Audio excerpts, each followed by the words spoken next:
guys, Phoenix here, and today I'm going to be talking you through some of the 10 things that you would have missed from Theory of Fear 3 and the references to basically the Theory of Fear series and what could come next. So, without further ado, let's get into this. Number 1. The book.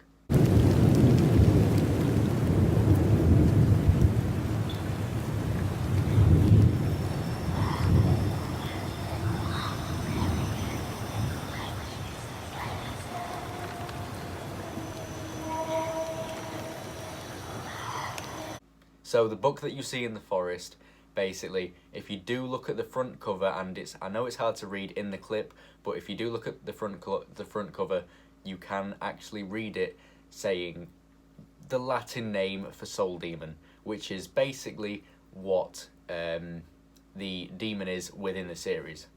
Number 2, the woods.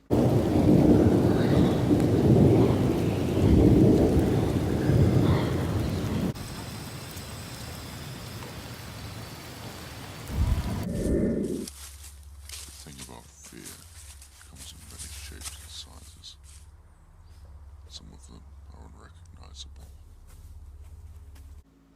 So if you look at the woods, you will realise that these are actually the woods from the first episode of Theory of Fear, which is where the original character of me dies and gets possessed into the current demon. Number 3, the house.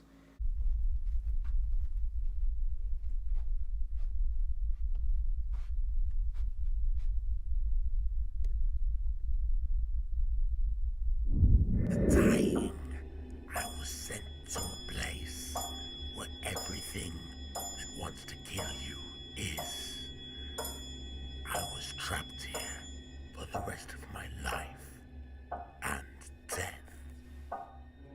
So whether you've noticed or not, which hopefully you have, the house is actually from Theory of Fear 2, which is where you get to realise what it's like living as the demon in that purgatory state. So that references to where the demon mainly hangs out, and it also references to where the ghost girl seems to be trapped. Number 4, the death. Whatever it took me straight. Didn't give me any second chances. It was there. It killed me within an instant.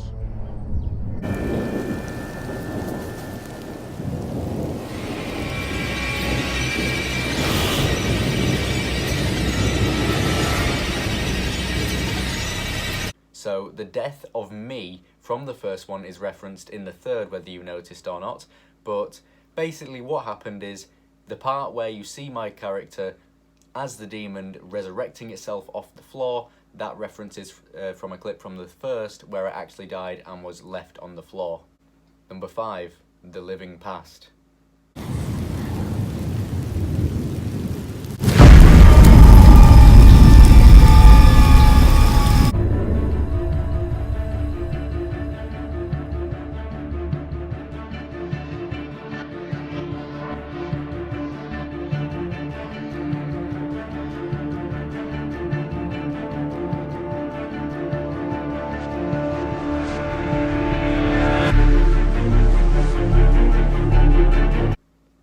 So this part is basically where you see a jump scare of the living version of me with the glasses and without the hoodie and everything before I became the demon, running around the forest looking for a way out. So that is where that jump scare comes into play for the storyline. Number 6, the doll.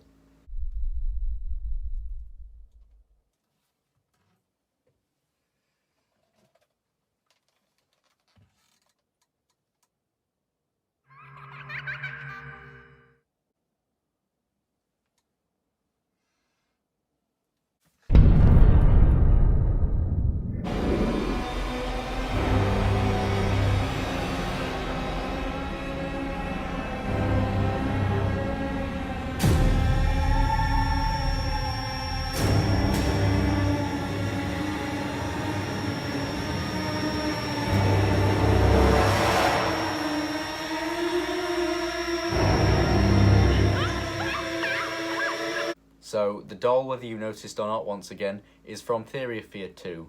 and that references the ending of Theory of Fear 2 within the ending of Theory of Fear 3 on how the doll ends up torturing the character Connor. Number 7, the Ghost Girl.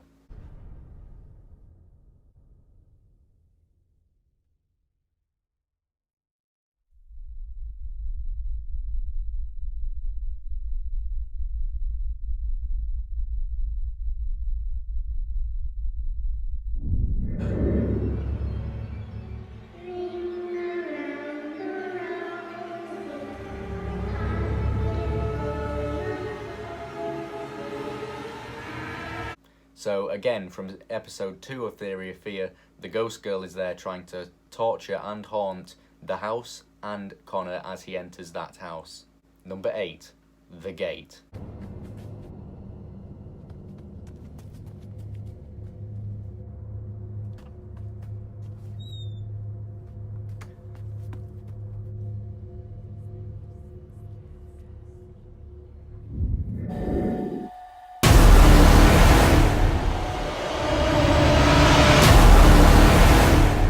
So once again, if you remember from Theory of Fear 3, there is a clip where Connor runs out of the forest and he leaves through a wooden gate.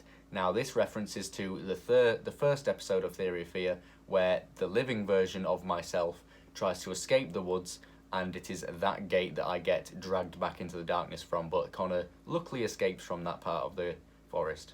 Number 9, the book's contents.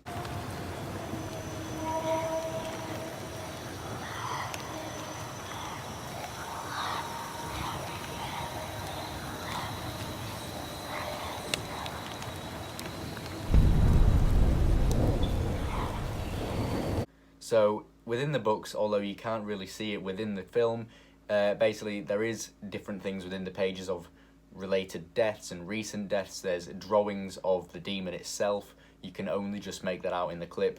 And as Connor looks through the pages, he has his name saying "You're next," and his full name written down within the book as a reference to who's going to be killed next. And finally, number 10, the ending lines. The biggest fear is the fear of the unknown. What's behind the door? What if I die? Well, you'll have to find out, won't you? It isn't over.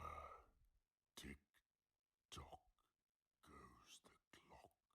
So at the end, the demon eventually says his final ending goodbye lines, referencing to there could be another continuous a continuous story for the series. So that was a little cliffhanger that I thought I would add in for a possible new branch out for the series. So they have been the 10 things you may have missed from the episode. I hope you guys enjoyed today's episode. Make sure to like and subscribe for more. Smack my bell for notifications if you want to see me set to base again. And I will see you all in the next one.